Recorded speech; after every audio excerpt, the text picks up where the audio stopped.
Time Magazine did a cover story a number of years ago now. On the cover, it just had big letters that said, "What if there's no hell?" The story centered around evangelical pastor Rob Bell and his best-selling book at the time. This is in 2011, titled "Love Wins." And in the book, Pastor Rob Bell suggested that eternal damnation may not exist, or if it did, it was just a temporary place where someone would go to for just a period of time. There's a technical name for this. It's not new. Over the course of the centuries in the church, this has been at different times proposed and thought, but it's called universalism. Okay, and that it was the cover of Time Magazine is an indication of just how mainstream this thought has become, that there is no hell, or that if hell does exist, it's just this temporary place. It sounds nice, okay? In a way, it's like you can say that's okay, that would be comforting. The problem is the church has officially condemned that as heretical, okay?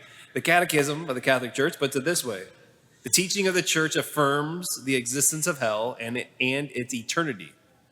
Immediately after death, the souls of those who die in a state of mortal sin descend into hell, where they will suffer the punishment of hell, eternal fire.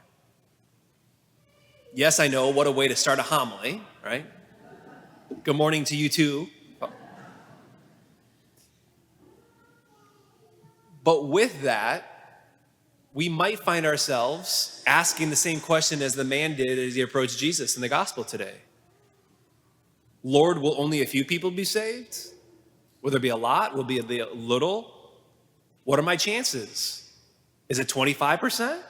If so, like I could look around in the church and see if there's 3 people like that I'm, would put myself in front of maybe. But Jesus doesn't answer the question. He answers the question that should have been asked. And we see in his answer that Jesus gives a stern warning to the guy. Namely, that our actions really do matter. And secondly, the importance of striving. So first, our actions really do matter. Jesus proposes the parable, right? He uses this parable of people are out there outside the door knocking, "Lord, Lord, let us in." Jesus responds, "I do not know you." And eventually says in verse 27, "Depart from me, all you evildoers." We cannot think that I can live my life and do whatever I want to do, act however I want to act, listen to whatever I want to listen to, watch whatever I want to watch, and think that everything will just be okay. That's not true. It wasn't true in the household that you grew up in. You couldn't do whatever you wanted to do. In a healthy family, a good parent loves their child unconditionally, of course, and God is the same way. But that doesn't mean that the child can just ignore all the house rules, treat their siblings poorly, act however they want to act, do whatever they want to do, and expect no consequences. This is called the church calls that the sin of presumption. Okay, the sin of presumption, the Catechism puts it this way, is when one presumes upon God's almighty power or his mercy, hoping to obtain his forgiveness without conversion. So that is when you have the mentality of, God will just forgive me in the end. It doesn't really matter. It's not that big of a deal of these things or what I do. This has become mainstream in our culture. And it's the sin of presumption. My spiritual director that I use for silent retreats, Deacon James Keating calls, he says the sin of presumption is the great American sin today. I don't think he's too far off. St. Augustine famously said, God who created you without you will not save you without you. God who created you without you will not save you without you. So, to be sure, salvation is a complete gift from God. It's undeserved. We can't earn salvation. To think that you can earn salvation is as silly as to say that you think you could earn being born. Can't earn it. Undeserved gifts. Paul says in 1 Timothy chapter 2, he says, God desires all people to be saved and to come to the knowledge of the truth. See, but every one of us has the possibility of rejecting God.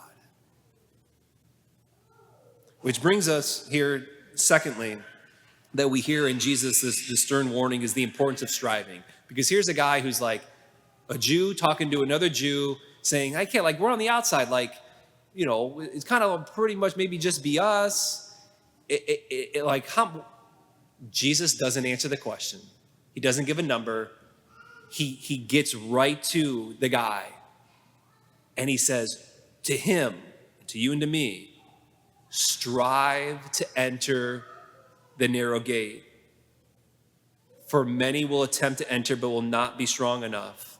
The Greek word that Jesus used there for strive is to agonize.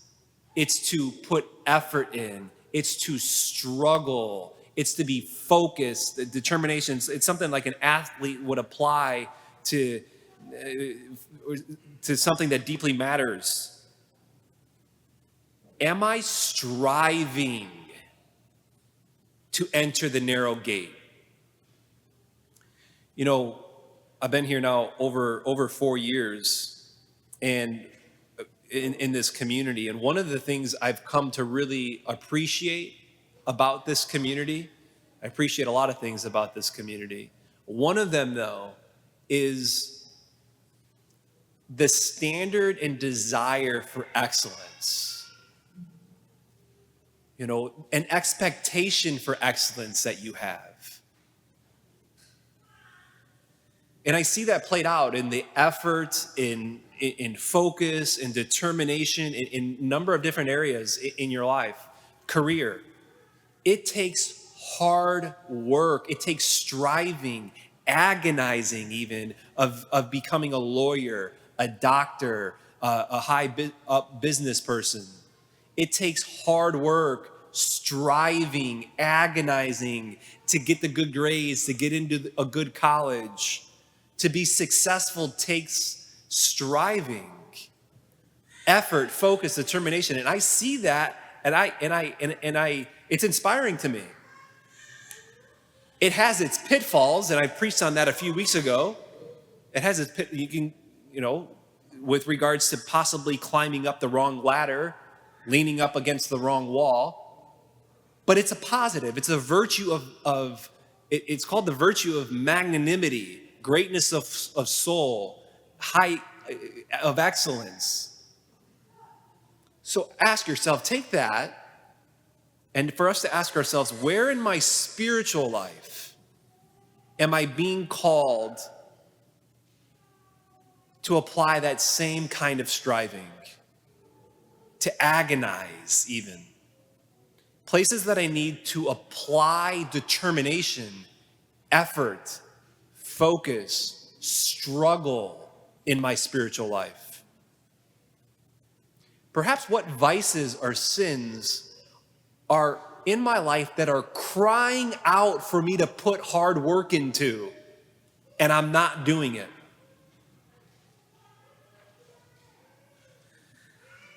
And please hear this next point, because this is really important. To strive and struggle against sin, even to fall repeatedly even, is not the same as the sin of presumption. Striving means you're trying, you're struggling, you're asking for God's mercy, you're falling and getting back up again, knowing of God's mercy, The Lord knows our hearts. He knows if we're struggling and we're tempting, rather than falling into the sin of presumption. It doesn't matter what I do. I don't need to go to confession. God will just forgive me. It will just all work out in the end. That's the sin of presumption. That's a far cry than struggling and falling and getting back up again, knowing of God's mercy and clinging tight to him. And so maybe just end with this, because it's really back-to-back weekends now where it's more of a difficult gospel. I didn't wake up this morning being like, yes, the weekend that I get to preach about hell to everybody. I don't do that. In fact, it's a little bit like, when I get up. But the gospel's good news. It's always good news. That's what the gospel literally means, good news. So there's good news. Can you see that there's good news in the Lord? Like he's even being merciful here of saying it. Let alone the fact that as the church fathers interpreted this passage, many of them, is that the narrow gate is not just a moral challenge. It is a person. The gate is Jesus, who opens up the gate, who makes it a possibility even by his death on the cross and his resurrection. Striving, clinging on to the person of Jesus, to know him. Knocking on the door. Well, didn't we eat and drink with you? And we went to mass and Lord, I even believe in God. I went to mass and everything else. Like, depart from me, I do not know you. Do I know him? Does he know me? Am I striving? So no matter how mainstream the thought may be that hell doesn't exist, the truth is hell does exist. And our actions do matter. And it's also true that Christ is the gate. And though the gate is narrow, it is not closed. So strive to enter the narrow gates.